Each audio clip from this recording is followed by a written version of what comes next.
السلام عليكم ورحمة الله وبركاته. اللهم صل وسلم على رسول الله عليه أفضل الصلاة والسلام. أهلا وسهلا بكم على قناة سوبر دوج أم بدر في فيديو جديد وحلقة جديدة أتمنى أنها تنال إعجابكم. سادتي أنساتي سادتي، إليكم الماتش التالي بين رضوى الشربيني وبين ياسمين عز.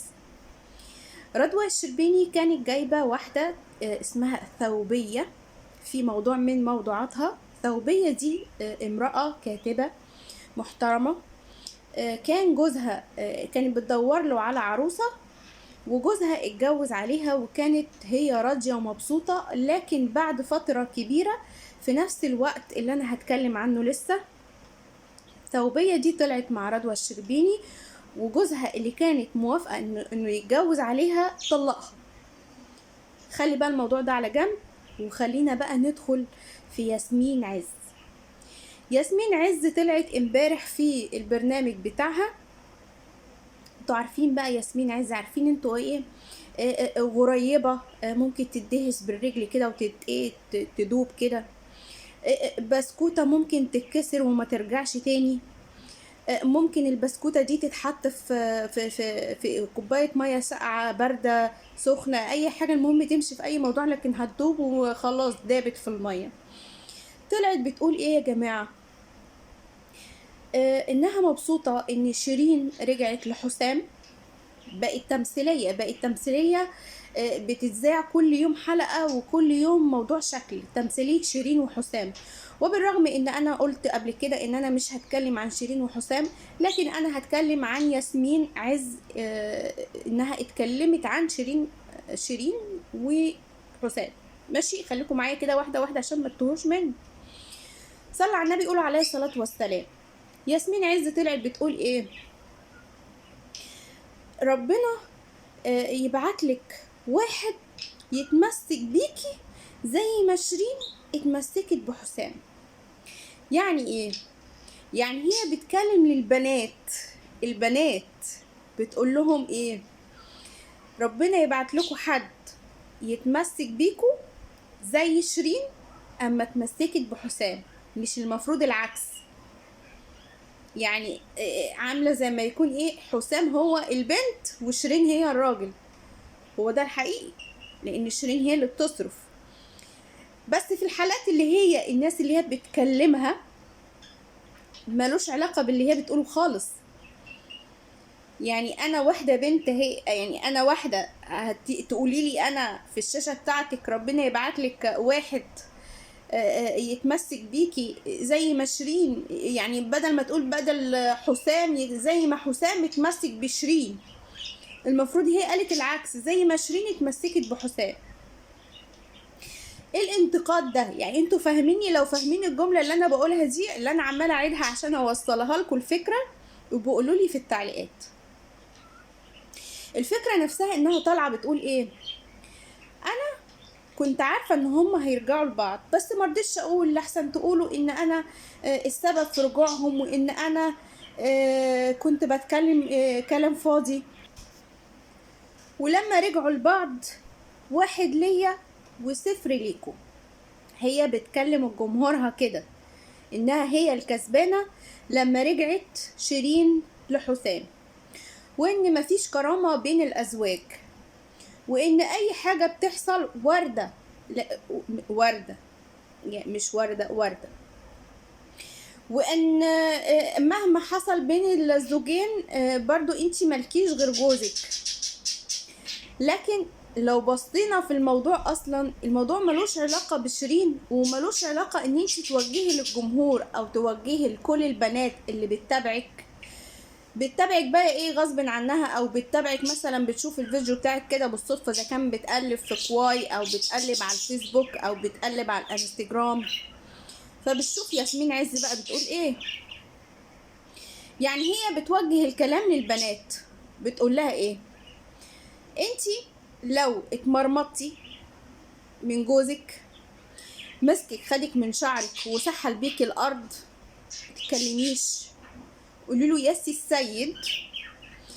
لو قالك قطعي اهلك او قالك ابعدي عن امك واهلك كلهم وافقي، ده جوزك ده هو الحياة. لو قالك قطعي اخوكي، قطعي اختك، وافقي، ده جوزك ده يعني استغفر الله العظيم ربنا فوق وهو تحت.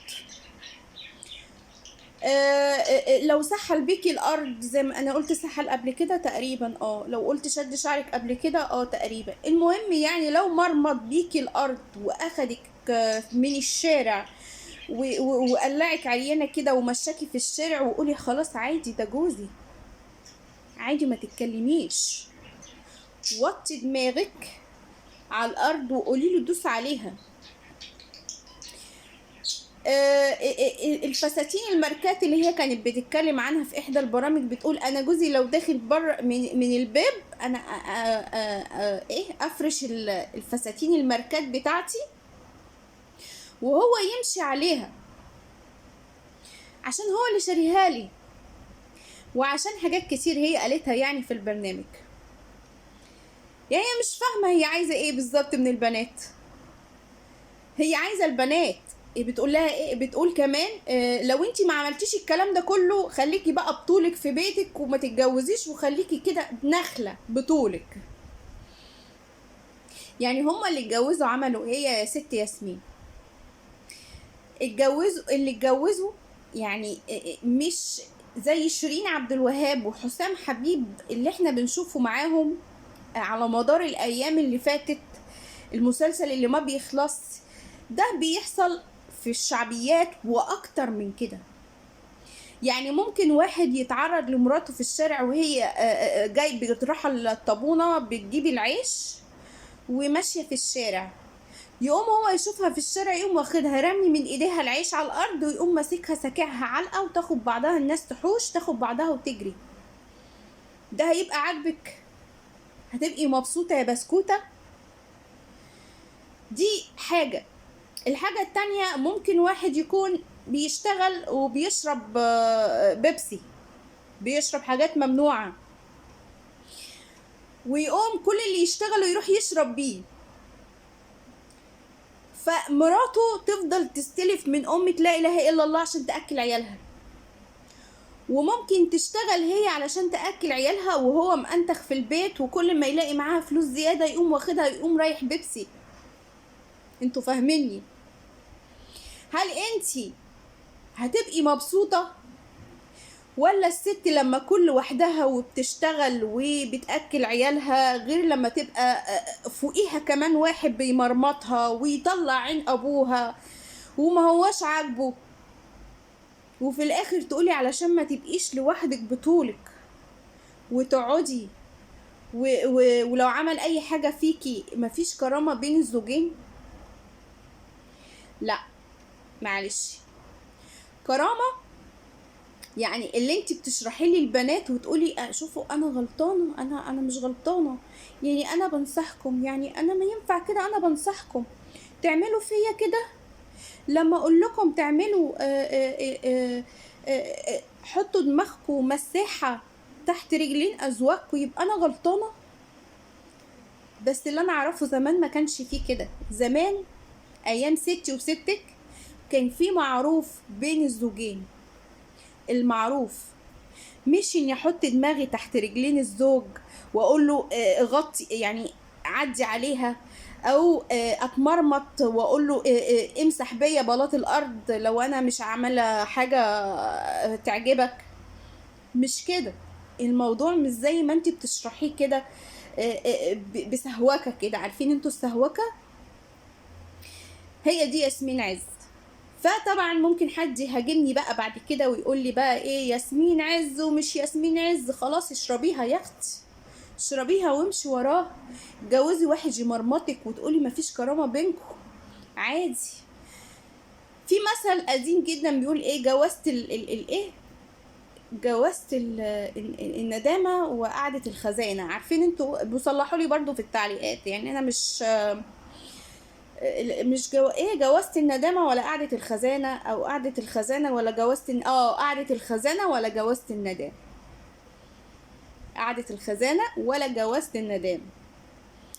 فالموضوع في شيرين اللي هي عملته في البرنامج بتاعها عكسته علشان عايزة تطبقه على الشعب او على الناس اللي هي بتتفرج عليها.